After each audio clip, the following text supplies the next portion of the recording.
پاکستان زندہ باد ایک نعرہ نہیں، ایک وظیفہ ہے صدر اعلی وقار۔ اسے صبح و شام پابندی کے ساتھ پڑھنے سے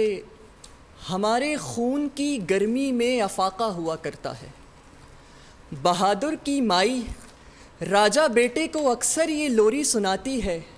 کہ سونا مت میرے لال، سرحد کی ردا کا سوال ہے۔ وطن کی مٹی کو زرخیز بنانے کے لیے اپنے جسد خاکی کی کاشتکاری کرنے والے مٹی کے تعویذ بناتے ہیں، مٹی سے تیمم کرتے ہیں، مٹی پر سجدے کرتے ہیں اور اس مٹی کو اپنے لہو سے ایسے تر کرتے ہیں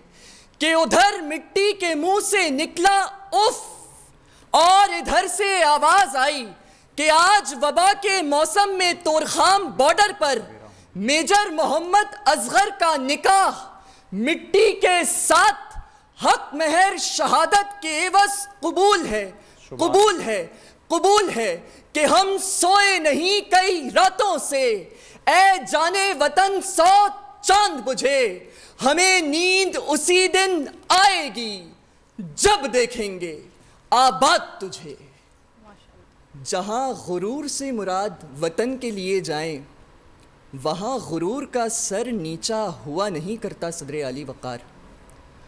تو سلامت وطن کہ خون کے قطروں قطروں کو ترستے مریض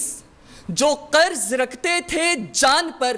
کسی مولانا الیاس قادری نے، کسی ڈاکٹر عبدالباری نے وہ حساب آج چکا دیا۔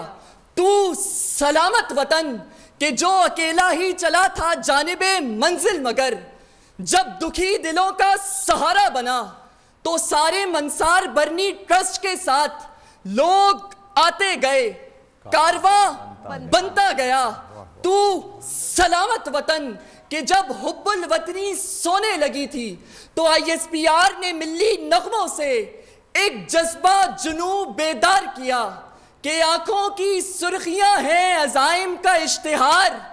سینے سلگ رہے، لگی ہے لگن ابھی، بڑھنے دو اور شوق شہادت عوام میں، کچھ بانجھ تو نہیں ہے یہ خاک وطن ابھی۔ میرے خون کی بس اتنی سی خواہش ہے کہ اسے جب بھی تولا جائے تو بس مٹی میں تولا جائے۔